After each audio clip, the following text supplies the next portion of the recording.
નમસ્કાર, મંતવ્ય ન્યૂઝ લાઈવમાં આપનું સ્વાગત છે. હું છું કુંજ. પીએમ મોદી હાલ સંબોધન કરી રહ્યા છે. સીધા જ જઈશું ત્યાં. आदरणीय हृदयनाथ मंगेशकर जी को भी आना था, लेकिन जैसे अभी आदिनाथ जी ने बताया, तबीयत ठीक नहीं होने की वजह से वो यहां नहीं आ पाए. मैं उनके जल्द स्वस्थ होने की कामना करता हूं. साथियों,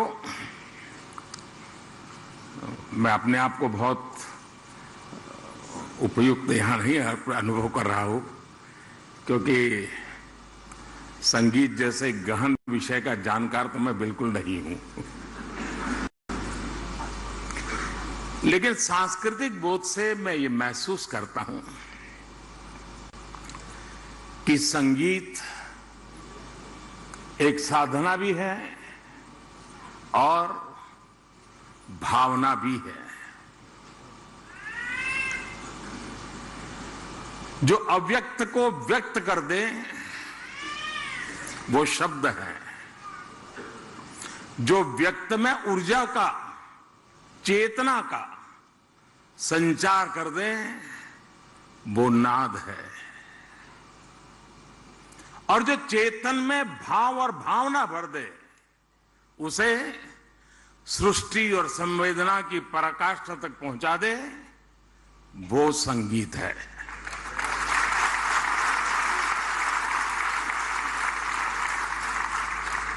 आप निस्पृह बैठे हो, लेकिन संगीत का एक स्वर आपकी आंखों से आंसू की धारा बहा देता है. ये सामर्थ्य होता है. लेकिन संगीत का स्वर आपको वैराग्य का बोध करा सकता है. संगीत से आप में विरस भरता है. संगीत मातृत्व और ममता की अनुभूति करवा सकता है. संगीत आपको राष्ट्रभक्ति और कर्तव्य बोध के शिखर पर पहुंचा सकता है. हम सब सौभाग्यशाली हैं कि हमने संगीत की इस सामर्थ्य को, इस शक्ति को लता दीदी के रूप में साक्षात देखा है. हमें अपनी आंखों से उनके दर्शन करने का सौभाग्य मिला है. और मंगेशकर परिवार पीढ़ी दर पीढ़ी इस यज्ञ में अपनी आहुति देता रहा है. और मेरे के लिए तो यह अनुभव और भी कहीं बढ़कर रहा है.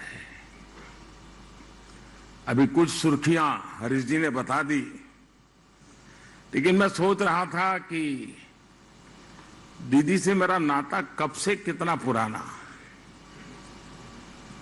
तो दूर जाते जाते याद आ रहा था कि शायद 4-4.5 दशक हुए होंगे. सुधीर फड़के जी ने मुझे परिचय करवाया था.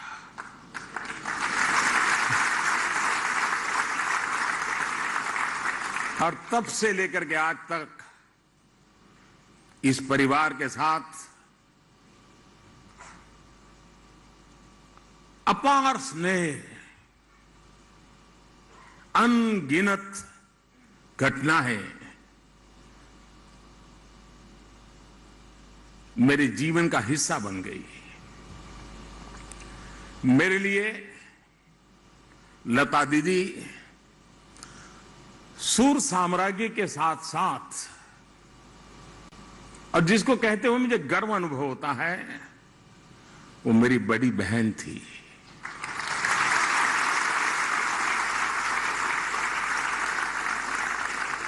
पीढ़ियों को प्रेम और भावना का उपहार देने वाली लता दीदी, उन्होंने मुझे हमेशा उनकी तरफ से एक बड़ी बहन जैसा अपार प्रेम मिला है। मैं समझता हूं इससे बड़ा जीवन का सौभाग्य क्या हो सकता है। शायद बहुत दशकों के बाद ये पहला राखी का त्योहार जब आएगा, दीदी नहीं होगी। सामान्य तौर पर किसी सम्मान समारोह में जाने का, और जब अभी हरीश जी भी बता रहे थे कोई सम्मान ग्रहण करना, मैं थोड़ा उन विषय में दूर ही रहा हूं, मैं अपने आप को एडजस्ट नहीं कर पाता हूं। लेकिन पुरस्कार जब लता दीदी जैसी बड़ी बहन के नाम से हो, तो ये मेरे लिए उनके अपनत्व और मंगेशकर परिवार का मुझ पर जो हक है, उसके कारण मेरा यहां आना एक प्रकार से मेरा दायित्व बन जाता है।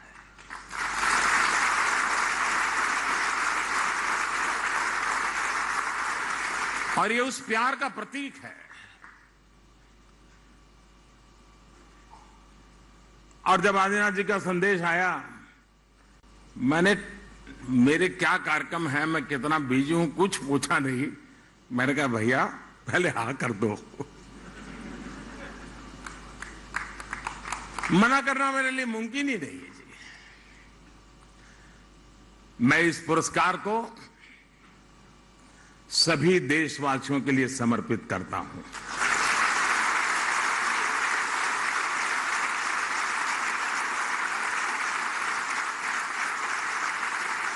जिस तरह लता दीदी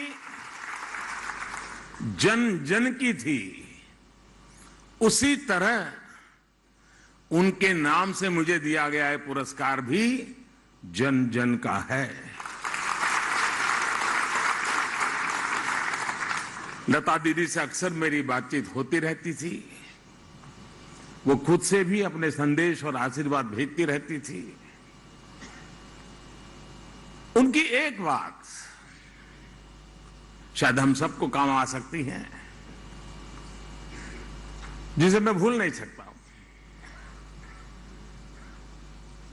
मैं उनको बहुत आदर करता था, लेकिन वो क्या कहती थी? वो हमेशा कहती थी, मनुष्य अपनी उम्र से नहीं, अपने कार्य से बड़ा होता है। जो देश के लिए जितना करे वो उतना ही बड़ा है। सफलता के शिखर पर ऐसी सोच से व्यक्ति की महानता, उसका हमें एहसास होता है। लता दीदी उम्र से भी बड़ी थी और कर्म से भी बड़ी थी। हम सभी ने जितना समय लता दीदी के साथ गुजारा है, हम सब जानते हैं कि वो सरलता की प्रतिमूर्ति थी। लता दीदी ने संगीत में वो स्थान हासिल किया कि लोग उन्हें मां सरस्वती का प्रतिरूप मानते थे। उनकी आवाज ने करीब 80 सालों तक संगीत जगत पर अपनी छाप छोड़ी थी। ग्रामोफोन से शुरू करें तो ग्रामोफोन से कैसेट, फिर सीडी, फिर डीवीडी, फिर पेन ड्राइव, ऑनलाइन म्यूजिक और ऐप्स तक संगीत और दुनिया की कितनी बड़ी यात्रा लता जी के साथ साथ तय हुई है। सिनेमा की 4-5 पीढ़ियों को उन्होंने अपनी आवाज दी। भारत रत्न जैसा सर्वोच्च सम्मान उन्हें देश ने दिया और देश गौरवान्वित हुआ। पूरा विश्व उन्हें सुर साम्राज्ञी मानता था, लेकिन वो खुद को सुरों की साम्राज्ञी नहीं बल्कि साधिका मानती थी। और ये हमने कितने ही लोगों से सुना है कि वो जब भी किसी गाने की रिकॉर्डिंग के लिए जाती थी तो चप्पलें बाहर उतार देती थी। संगीत की साधना और ईश्वर की साधना उनके लिए एक ही था, साथियों, आदि शंकर के अद्वैत के सिद्धांत को हम लोग सुनने समझने की कोशिश करें तो कभी कभी उलझन में भी पड़ जाते हैं। लेकिन मैं जब आदि शंकर के अद्वैत के सिद्धांत की तरफ सोचने की कोशिश करता हूं तो अगर उसको सरल शब्दों में मुझे कहना है उस अद्वैत के सिद्धांत को, ईश्वर का उच्चारण भी स्वर के बिना अधूरा है।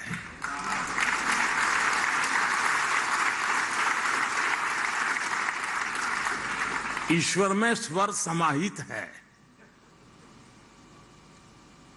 जहां स्वर है वहीं पूर्णता है। संगीत हमारे हृदय पर, हमारे अंतर्मन पर असर डालता है।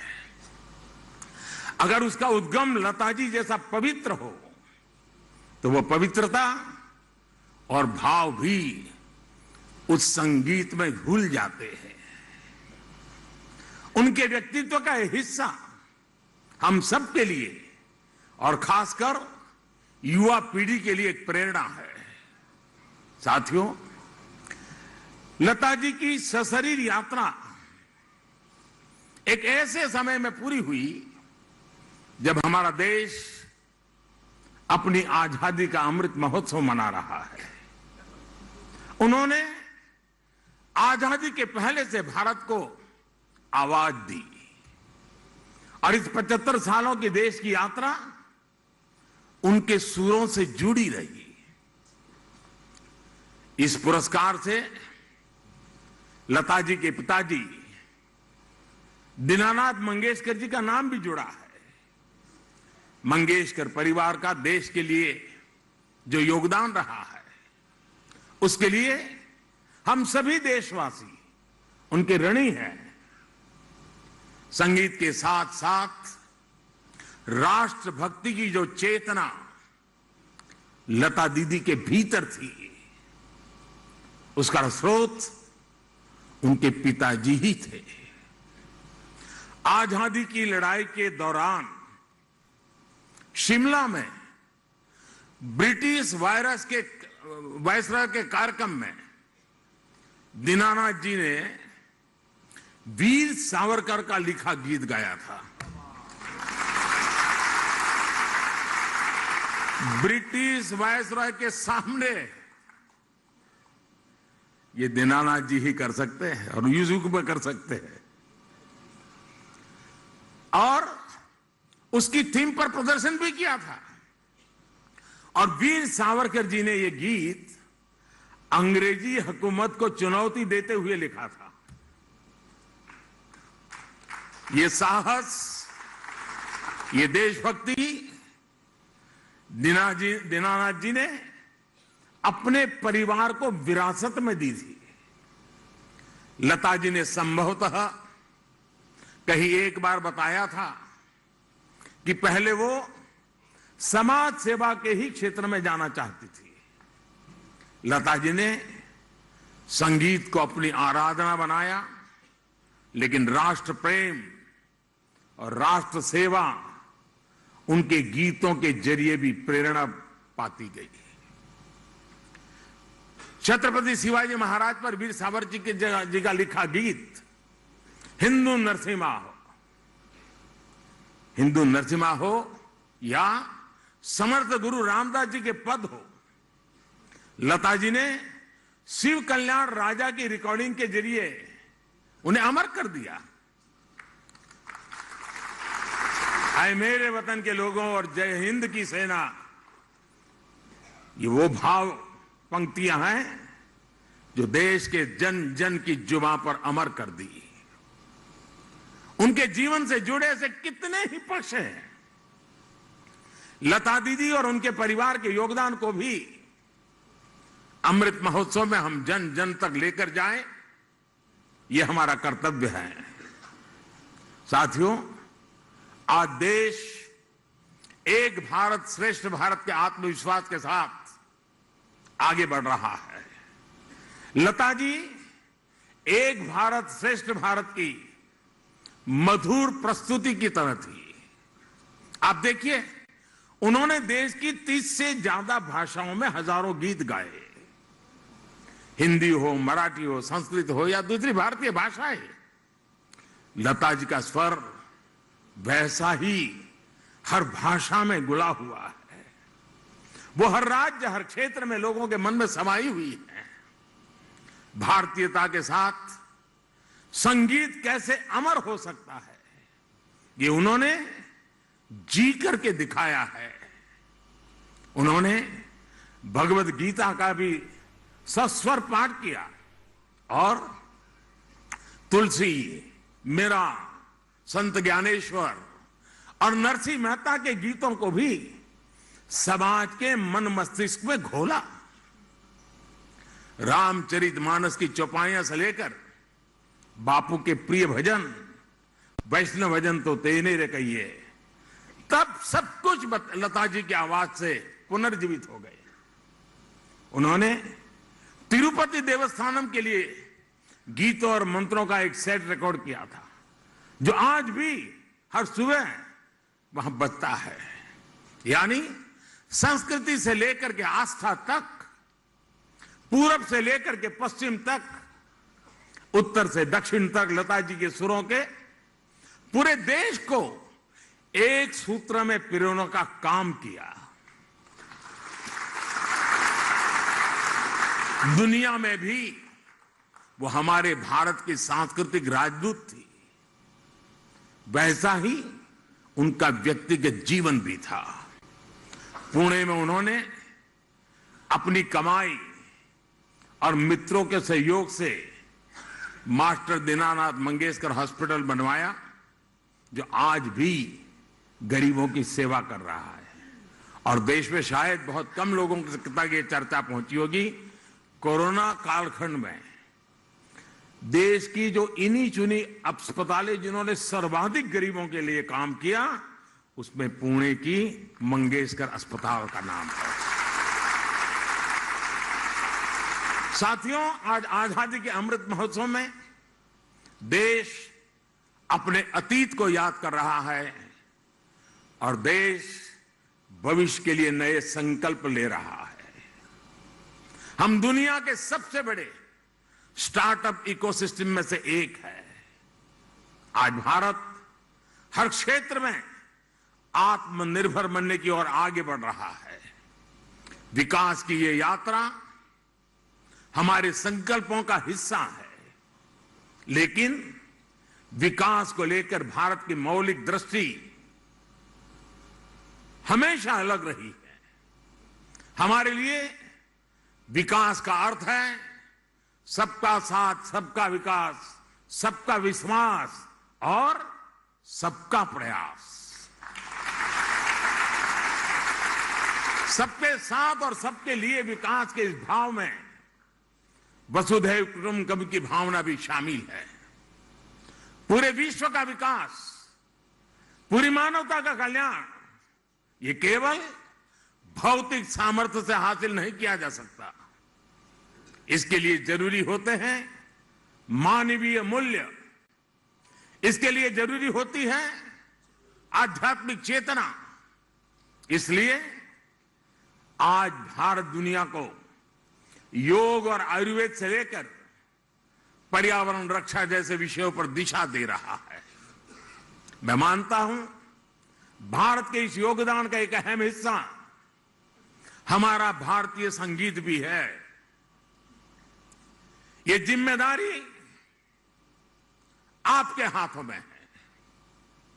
हम अपनी इस विरासत को उन्हीं मूल्यों के साथ जीवंत रखें और आगे बढ़ाएं और विश्व शांति का एक माध्यम बनाएं।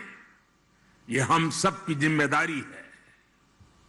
मुझे पूरा विश्वास है संगीत जगत से जुड़े आप सभी लोग इस जिम्मेदारी का निर्वहन करेंगे और एक नए भारत को दिशा देंगे।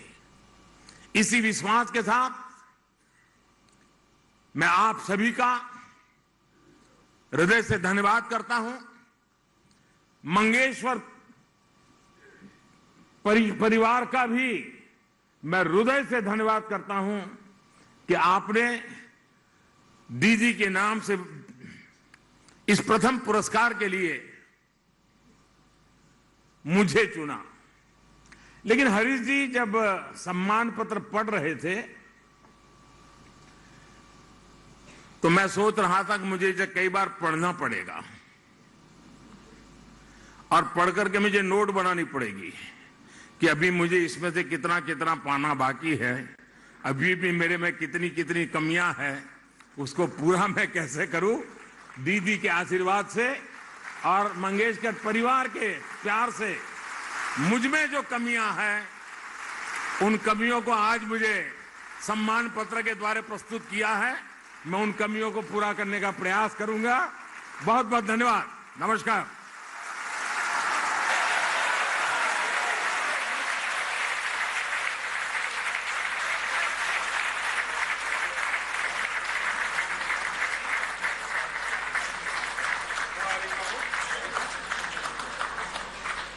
दीदी बसा।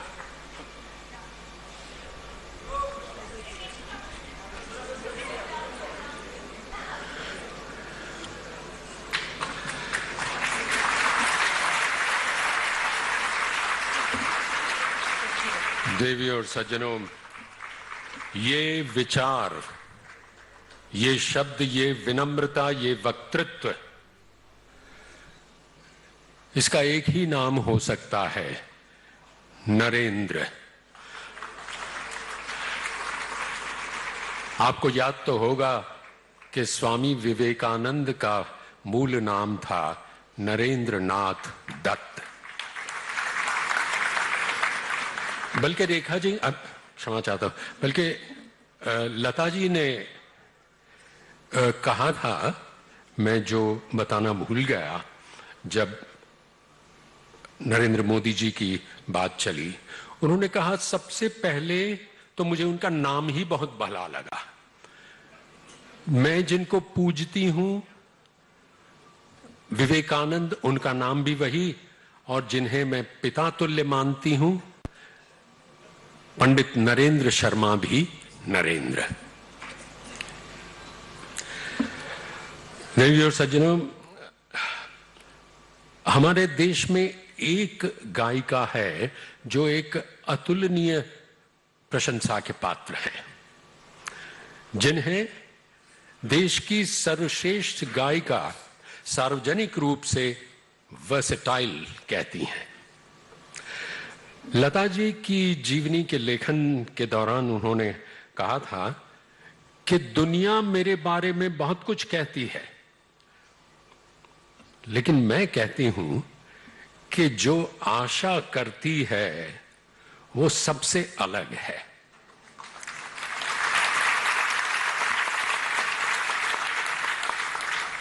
और उन्होंने कहा था कि आप जानते हैं, हम सब भाई बहनों में आशा बाबा की सबसे प्यारी थी। देवियों सज्जनों, धन्यवाद ज्ञापन के लिए Shrimati Asha Bhosle.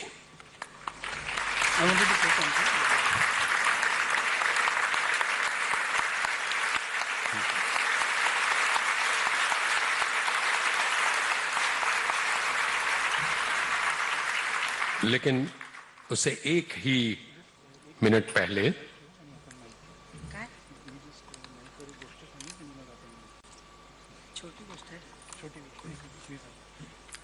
Adinath. Friends, our beloved and honorable Prime Minister, sir, he mentioned the Master Dinanath Mangeshkar Hospital and the work that it has done in the COVID era. I must mention that that hospital was inaugurated at the hands of none other than the honorable Prime Minister Shri Narendra Modi ji in Pune. Thank you, sir. Yeah.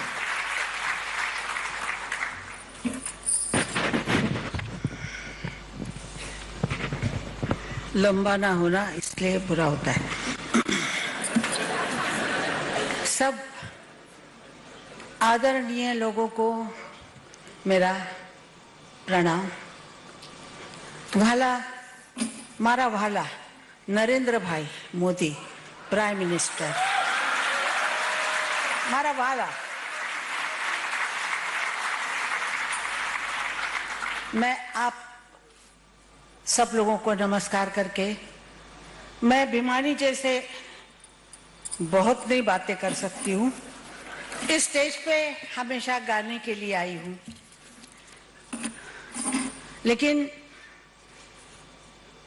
ये नहीं पता था कि पिताजी के बरसी के दिन हम आते थे। हर 24 तारीख को हर साल।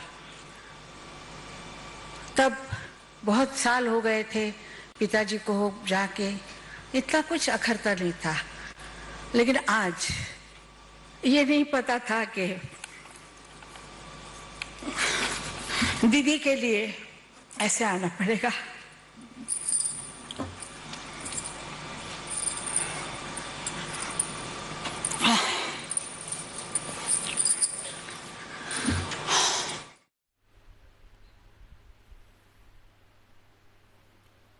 તો પીએમ મોદીનો આ કાર્યક્રમમાં વિશેષ હાજરી, લતા દીનાનાથ પુરસ્કાર આ કાર્યક્રમ, તો પીએમ મોદીએ પણ સંબોધન કર્યું।